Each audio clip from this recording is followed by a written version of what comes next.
June 6, 1944. Sweeping onto the Normandy shore, the massed strength of Allied armies lanced forward to crack open Fortress Europe. In this swift, historic moment, 2 summers after Dieppe, Canadians, sharpened by long preparations, made the central landing.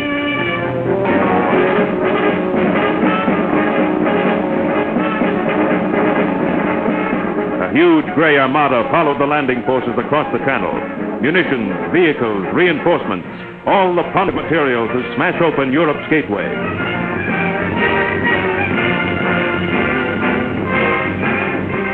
And crowding the landing craft were our men, the men who trained at Borden, at Shiloh, at Gordon Head and at Burt, who manned the defenses of Britain in the fateful months after Dunkirk.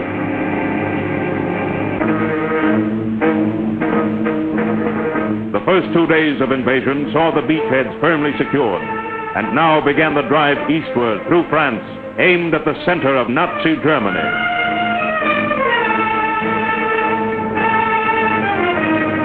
Rolling inland along the lanes and highways, Canadian armor moved with the British toward Bayeux and Caen, probing, searching out the German units to come to grips with them.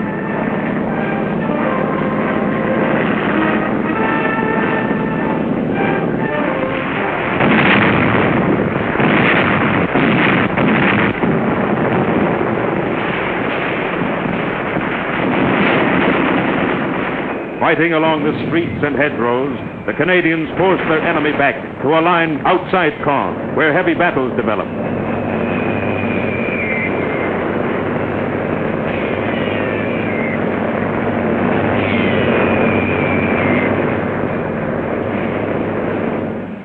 By the end of June, the first chapter of invasion had ended.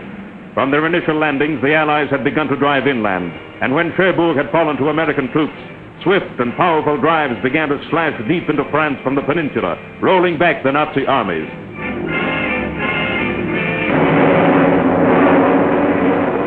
Overhead, Allied squadrons spread a protecting screen of air power, dovetailing with every step of ground operations.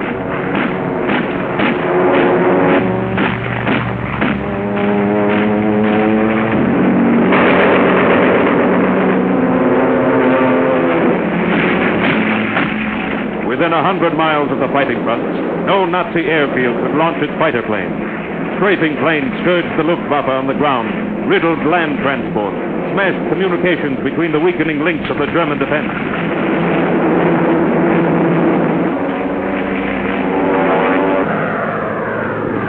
Typhoon and Spitfire squadrons of the RCAF, in savage combat, ran the Nazis' failing fighter strength into the ground.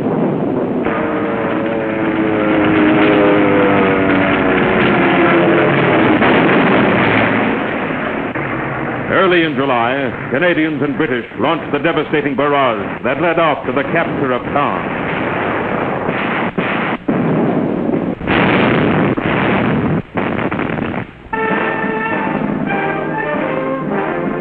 Wearing down bitter resistance, Canadians fought through Carpiquet village to outflank Caen itself and punched on ahead, dislodging the Germans from their strongholds around the city.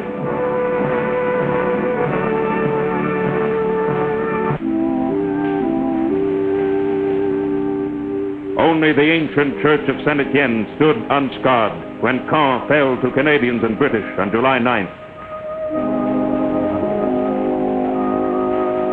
The people had a heartfelt welcome for our troops grimed with battle. For men like this RCAF sergeant, who had parachuted down 3 months before to work with the French underground. But Caen, like many other towns, had been smashed in the ruinous fighting. Where war passes, there is a toll of civilian lives and wrecked homes, part of the cost that must be reckoned in the huge and detailed operations of invasion.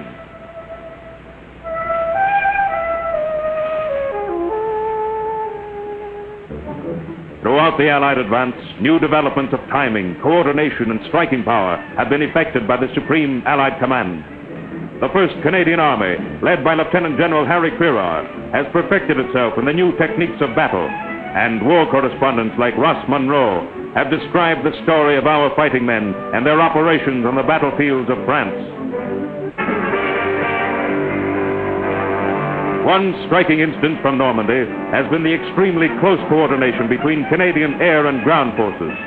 Pinpoint bombing in support of our tanks, artillery, and infantry paved the way for the advance toward Falaise, beginning August 8th.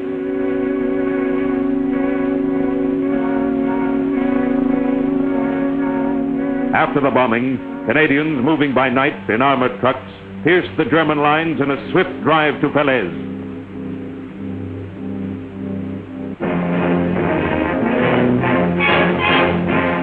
With flail-equipped tanks clearing the minefields, troops and armor moved forward in their first big Canadian action as a separate field army.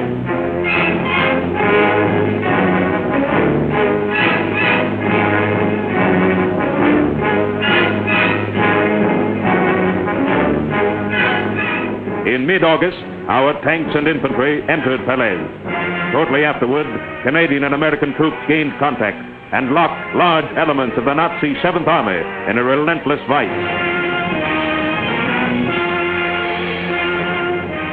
The hinge of the German defense line in Normandy was broken. Now the fortress had begun to crumble and decay on every side. Within Germany, there was suffering, revolt, and growing panic. Without, the hammer blows struck by the democracies whose weakness had so long been preached throughout the Reich.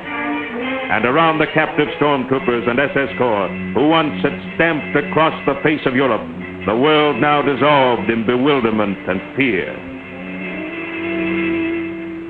For another kind of army was beating them, a citizens' army of men and women, resolute and cheerful, an army whose discipline did not destroy its soul, an army where military rule could sanction friendly and democratic feeling among all ranks.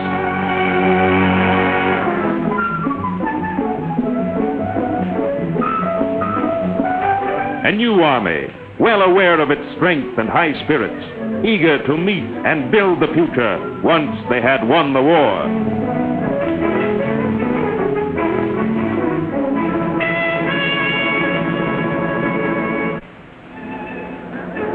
In towns and villages just restored to freedom, Canadian troops have shared in the excitement of a people whose bonds are broken.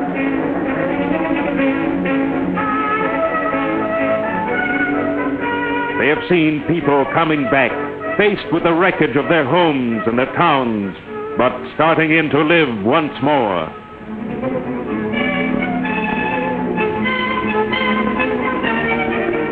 And even in the wreckage that war has wrought, they have struck up a fast friendship with the French people that will carry over into the years when France is building anew.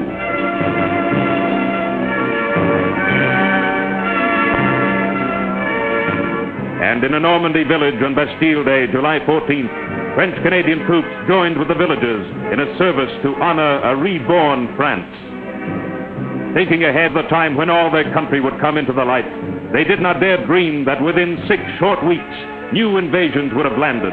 Marseille, Toulon, and Bordeaux would be taken, and Paris would be freed by its own citizens.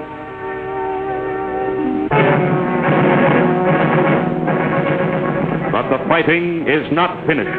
There are bitter battles ahead. The campaign against the inner fortress of Germany itself.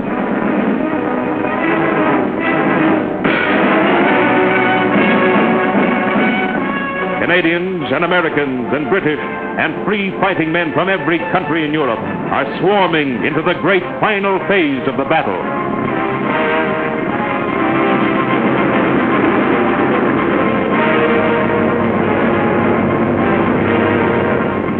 Here is the Canadian armor, massing for new drives against the retreating German forces, streaming out to follow and destroy a ruthless enemy, now close to the brink of defeat.